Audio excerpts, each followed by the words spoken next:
L'expédition dirigée par l'archéologue Ira Fox est arrivée au temple souterrain. Ils sont revenus à l'aube, après des semaines de marche dans des vallées oubliées.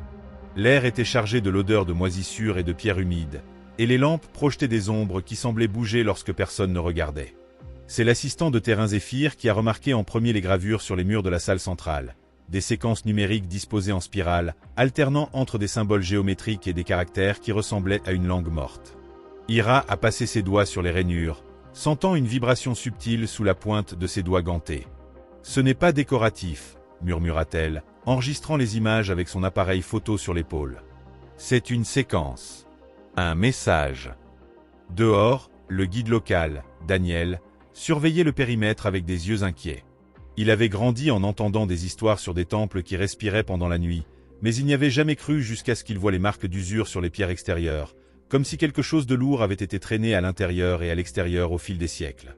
Quand Ira a mentionné les motifs numériques, il a pointé un symbole récurrent, un cercle divisé en 12 parties, chacune marquée d'un nombre premier. « Mon grand-père dessinait ce symbole sur d'anciennes cartes, » dit-il à voix basse. Il disait que c'était une clé, mais il n'a jamais expliqué à quoi elle servait. Ce soir-là, alors qu'ils analysaient les photos au camp, le mathématicien de l'équipe, le docteur Herry, a identifié une corrélation entre les nombres et les événements astronomiques enregistrés sur des tablettes d'argile trouvées à des kilomètres de là. Ces séquences correspondent à des éclipses survenues il y a plus de 2000 ans, a-t-il déclaré en ajustant ses lunettes. Mais il y a quelque chose qui ne va pas. Les intervalles entre les nombres ne correspondent pas au cycle lunaire connu. Ira a ressenti un frisson. Elle avait déjà vu des anomalies similaires auparavant, dans les ruines d'Amérique centrale, mais celles-ci étaient plus précises, comme si ceux qui les avaient gravées avaient accès à des informations au-delà de leur époque.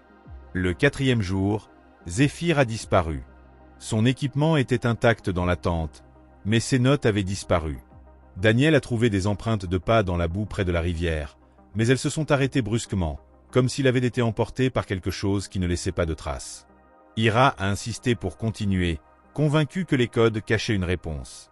Sur le mur ouest du temple, ils ont découvert une deuxième couche d'inscription, faite avec un pigment rouge terne. Le docteur Herry a remarqué que les nombres formaient un fractal lorsqu'ils étaient connectés, se répétant à des échelles plus petites jusqu'à devenir invisibles à l'œil nu. C'est comme s'il voulait que nous voyions au-delà de l'évidence, a-t-il dit tandis que Ira copiait les motifs dans son carnet. À minuit, le radio de communication a commencé à émettre des parasites. Une voix déformée répétait des nombres à intervalles réguliers, les mêmes que ceux du muret. Daniel a coupé l'appareil, en sueur. « Ce n'est pas une interférence naturelle, » a-t-il murmuré. « Quelqu'un ou quelque chose utilise les codes comme un signal. » Ira, cependant, était plus intéressé par ce qui se passait lorsque les nombres étaient lus à haute voix. Les murs du temple semblaient absorber le son, résonnant à des fréquences qui faisaient vibrer les os.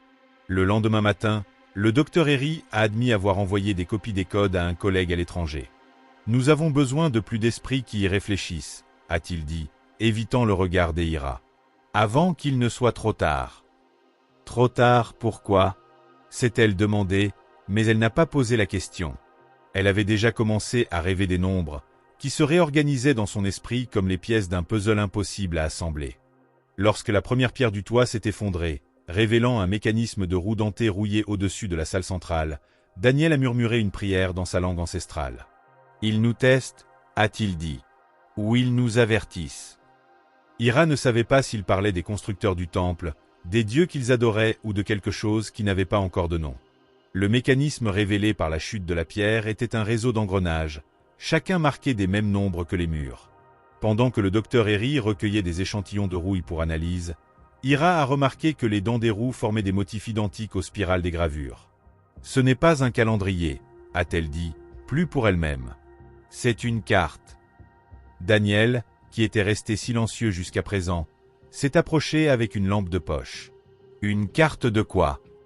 Là-haut, dans le désert, il n'y avait rien d'autre que du sable et des pierres. Sa voix était plus rauque que d'habitude, comme si l'air était plus dense. Puis la terre a tremblé. Ce n'était pas un tremblement de terre, mais une vibration rythmique, comme le battement d'un cœur géant. Les engrenages ont commencé à tourner seuls, grinçant en harmonie avec les nombres que Ira récitait distraitement tout en notant les motifs. Le docteur Herry a crié pour qu'elle s'arrête, mais il était trop tard. Une section du sol s'est déplacée sur le côté, révélant un puits sombre qui descendait en spirale. L'air qui montait de la sentait l'ozone et une odeur métallique, comme du sang séché. « Ce n'est pas naturel », a répété Daniel en reculant. « Rien de tout cela ne l'est. » Ira a attaché une corde à sa taille et descendu la première. La lampe de poche éclairait à peine le mur du puits, couvert de symboles qui semblaient réagir à la lumière, changeant de position à mesure que le faisceau se déplaçait. Au fond, ils ont trouvé une petite chambre, son plafond voûté décoré comme un ciel nocturne, des étoiles disposées en constellations qui n'existaient plus. Au centre, il y avait un autel de pierre noire, sa surface lisse interrompue par des fissures en forme de nombres. Les nombres premiers de 12 parties, a murmuré le docteur Harry, se souvenant du symbole du cercle. Comme une horloge cassée. Daniel a touché l'autel et a rapidement retiré sa main. Il fait chaud, a-t-il dit, mais ce n'était pas la chaleur habituelle. C'était une brûlure qui montait le long de son bras, comme si la pierre absorbait son énergie. Ira a pointé la lampe de poche sur les fissures et a vu qu'elle projetait des ombres en forme d'équation sur le plafond. Nous devons reproduire la séquence des murs, a-t-elle décidé, mais le docteur Harry a hésité. Et si c'était un piège? Zéphyr a disparu peu de temps après que nous ayons touché au code. Ira n'a pas répondu. Elle était déjà en train d'aligner des pierres détachées du sol dans les fissures, suivant l'ordre des nombres premiers. Lorsque la dernière pierre s'est mise en place, l'autel a émis un bourdonnement grave. Les étoiles peintes sur le plafond ont commencé à bouger, traçant des chemins lumineux qui convergeaient vers un seul point. Daniel a attrapé le bras d'Ira. « Regardez », a-t-il dit en montrant un des murs. Les symboles, auparavant statiques, formaient maintenant des phrases dans une langue qu'il reconnaissait. Cela dit, ceux qui comptent les cycles n'appartiennent pas au cycle, a-t-il traduit d'une voix tremblante. Mon grand-père a écrit cela une fois. Il l'appelait la malédiction des observateurs. Avant qu'il ne puisse discuter du sens, un fracas a résonné d'en haut. Des pierres sont tombées de l'entrée du puits, bloquant le passage. Le docteur Harry s'est précipité pour examiner l'obstruction, mais il s'est arrêté en entendant des pas non humains, mais quelque chose qui traînait les pieds à intervalles irréguliers. Ira a éteint la lampe de poche, plongeant la chambre dans l'obscurité. Dans la pénombre, les yeux de Daniel brillaient d'une panique contenue. « Ce n'est pas sûr ici », a-t-il murmuré. Cet endroit réagit, comme s'il était vivant. Mais le docteur Harry était fasciné par les étoiles mobiles. « Regardez », a-t-il dit en montrant le point de convergence. Une seule pierre brillait au plafond, pulsant au même rythme que les pas d'en haut. Cette coordonnée correspondait à un endroit dans le désert. Mais à des centaines de kilomètres d'ici, Ira a ressenti un frisson. Ou à des centaines d'années, a-t-elle ajouté, se souvenant des éclipses que les nombres prédisaient. Pendant qu'ils discutaient, la pierre pulsante s'est détachée et est tombée, rebondissant sur le sol comme une boule de métal. En touchant l'autel, elle a émis un son qui a aidé à ouvrir une porte secrète dans le mur sud, révélant un tunnel étroit. L'air qui en sortait était froid, chargé de l'odeur de terre retournée et d'un parfum floral inconnu. Daniel a été le premier à entrer, tenant une torche improvisée. Les murs du tunnel étaient couverts de pots de terre cuite brisés, leurs fragments décorés des mêmes nombres en spirale. Des offrandes, a-t-il dit en donnant un coup de pied dans un fragment. Pour celui qui gardait cet endroit. Au bout du tunnel, ils sont tombés sur un escalier qui montait brusquement, disparaissant dans l'obscurité. Le docteur Harry a suggéré de retourner chercher de l'équipement, mais Ira montait déjà, ignorant les protestations. Quand ils sont arrivés au sommet, ils ont trouvé une salle circulaire aux murs de verre volcanique noir, si polis qu'ils reflétaient leur silhouette déformée.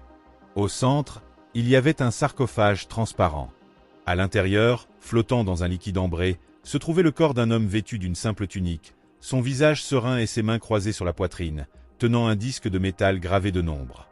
Il n'est pas momifié, a observé le docteur Harry en examinant les détails. Il semble préservé, comme s'il était mort hier. Ira s'est approché lentement du sarcophage, les yeux fixés sur le disque métallique dans les mains de l'homme. Le symbole du cercle divisé en 12 parties était là, mais cette fois les nombres changeaient, non gravés, mais projetés sur sa surface comme s'ils faisaient partie d'un mécanisme vivant. Elle a tendu la main et a touché le verre volcanique autour de la structure. Un froid intense a parcouru ses bras, et une voix a murmuré dans son esprit, non pas en mots, mais en séquences numériques qu'elle comprenait instinctivement. C'était un message, ou peut-être un souvenir. Des images sont venues en éclairs. Le temple étant construit sous un ciel différent, des hommes et des femmes portant des vêtements aux symboles, manipulant des engrenages plus grands que des montagnes, observant des éclipses avec des yeux qui semblaient voir au-delà du temps. Le docteur Harry et Daniel ont reculé lorsqu'Ira a commencé à répéter les nombres à haute voix, presque comme un mantra. La lumière ambrée à l'intérieur du sarcophage pulsait en synchronie avec ses paroles, et le liquide à l'intérieur a commencé à bouillonner. Puis les yeux du corps se sont ouverts. Il n'y avait pas de couleur en eux, seulement des reflets fractals des inscriptions sur les murs. La bouche s'est déplacée sans son, et les équations sur le plafond se sont réorganisées, formant une nouvelle phrase, maintenant traduite par la peur et la compréhension croissante sur les visages des 3 explorateurs. Le temps n'est pas linéaire pour ceux qui savent compter au-delà de la fin. Au moment suivant, la terre a de nouveau tremblé, mais ce n'était pas un tremblement de terre, c'était le monde qui s'adaptait à quelque chose qui avait été oublié pendant des millénaires et qui se réveillait maintenant.